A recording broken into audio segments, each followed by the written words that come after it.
మీ ఎలాంటి వ్యాపార ప్రకటనలకైనా వెంటనే మా ఛానల్ సంప్రదించండి. ప్రస్తుతం మనతో పాటు ప్రముఖ ఆధ్యాత్మికవేత్త, జ్యోతిష వాస్తు పండితులు, లలితాదేవి ఉపాసకులు బ్రహ్మశ్రీ నానాజీ పట్నాయక్ గారు ఉన్నారు. గురువుగారితో మాట్లాడదాం. నమస్కారం గురుగారు. శ్రీమాత్రే నమః. గురుగారు, అతిగా ఆలోచించే వాళ్ళు ఉంటారు. ఏం చేద్దామన్నా సరే, అమ్మో ఇలా చేస్తే ఏం జరుగుతుందో, అలా చేస్తే ఏమవుతుందో, ఏదన్నా ఒక స్టెప్ ముందుకేయాలన్నా కూడా 100 సార్లు ఆలోచించే వాళ్ళు ఉంటారు. అలాగే నా మీద ఏదన్నా నెగిటివ్ శక్తుల ప్రభావం ఉందేమో, అందుకే నాకేమీ కలిసి రావట్లేదేమో అన్న ఆలోచనలో కూడా చాలామంది ఉంటూ ఉంటారు. మరి ఇలాంటి సమస్యలు ఉన్నప్పుడు నిత్యం ఎటువంటి మంత్రాలు జపిస్తుంటే బాగుంటుంది, ఎలాంటి పరిహారాలు చేస్తే బాగుంటుంది అంటారు? తప్పకుండా అండి. ఇదంతా అసలు ఎందుకు కలుగుతుంది? ఒకటి, మనిషి కొన్ని అపోహల్లో ఉంటాడు. రెండవది గ్రహస్థితి. ఈ అపోహలు, ఈ భయాలు ఎందుకు జరుగుతాయంటే, జ్యోతిష్శాస్త్రం మనకేం చెప్తుంది అంటే, 3వ భావం ధైర్యాన్ని, సాహసాన్ని, అదృష్టాన్ని, మనిషి యొక్క దారిద్రానికి, ధైర్య సాహస లక్ష్మి అంటాం. అందుకే అంటే ధైర్యం సాహసం చేస్తాం, మనకి లక్ష్మి సిద్ధిస్తుంది. అలాగే మనిషికి దారిద్రం కూడా 3వ భావం ఉంది. ఈ 3వ భావాన్ని మనకి జ్యోతిష్శాస్త్రంలో ఇన్నర్ మైండ్ అంటాం. లోపల ఏదేదో ఆలోచించుకొని ఏదో అయిపోద్దేమో అనేటువంటి ఒక భావనలో ఆ వ్యక్తి రాంగ్ స్టెప్స్ వేస్తూ ఉంటాడు. కొంతమంది ఆత్మహత్య చేసుకుంటారు, కొంతమంది ఎక్కడికో వెళ్ళిపోతారు, రకరకాలు జరుగుతూ ఉంటాయి. చూడండి, కొన్నిసార్లు మనకి స్కూల్లో వీళ్ళు అనుకున్నంత పర్సంటేజ్ రాలేదు, 9.9 రావాల్సి 9.8 వచ్చింది అనుకోండి, ఇప్పుడు ఆత్మహత్య చేసుకునే కేసెస్ చాలా ఉన్నాయి. అలాగే అప్పుల పాలు ఉన్నాయి, అప్పులు కట్టలేనని చచ్చిపోయే వాళ్ళు ఉంటారు. లేకపోతే పలానా వ్యక్తి ప్రేమించాం, ఆ అమ్మాయి ఏదో హ్యాండ్ ఇచ్చింది, లేదా అబ్బాయి హ్యాండ్ ఇచ్చాడు, వీళ్ళు సూసైడ్ చేసుకుంటారు.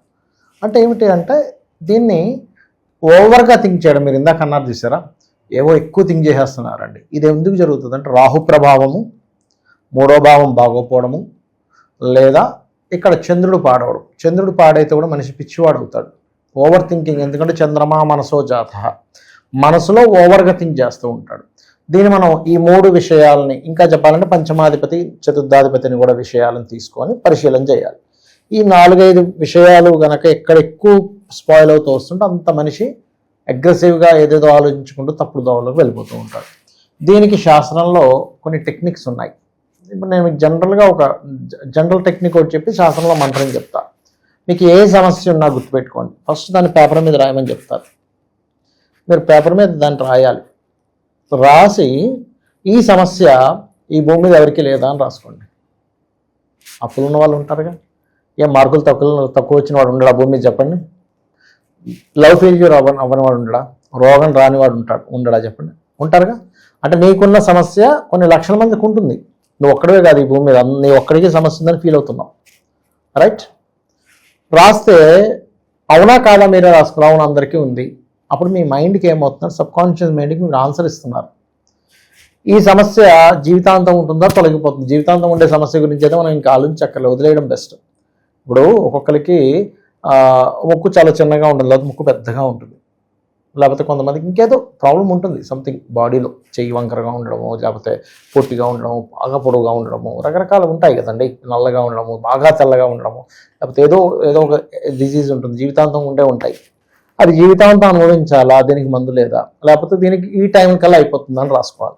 అప్పుడు మీకు దానికంటే ఒక ఆన్సర్ ఉంటుందిగా, లేదు ఇన్ని రోజులు మెడిసిన్ వాడితే పోతుంది, లేకపోతే కొన్ని మారణం ఉంటాయి. దాని గురించి మనం ఆలోచించడం కూడా బెస్ట్. కొన్ని ఆలోచించి దాన్ని క్లియర్ చేసుకోవాలి, కొన్నిటిని ఆలోచించాల్సిన అవసరం లేదు. నేను ఒక వీడియో చూసా, చేతులు లేవు కాళ్ళు లేవండి అతనికి.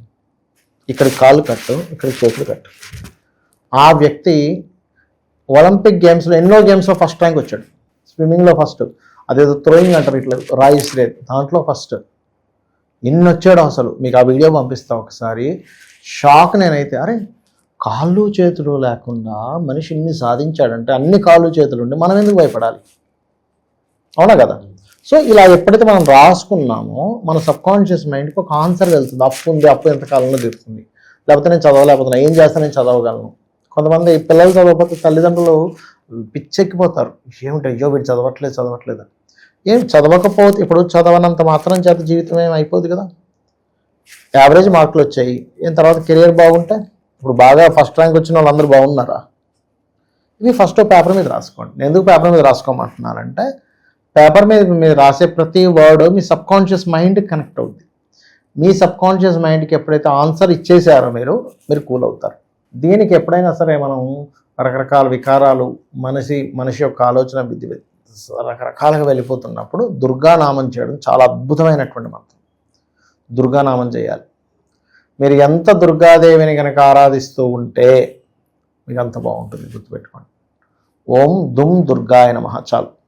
ఇంకా వీలైతే ఇంట్లో చక్కగా ఒక మట్టి మూకుడు ఒకటి తీసుకొని, మనకి ఇవాళ రేపు బొగ్గుల్లా దొరుకుతాయి, లేకపోతే రెడీమేడ్ చాలా ఉన్నాయి, దాన్ని అంటిస్తే దానికి చిన్న ఈ బొగ్గులాగా వస్తుంది.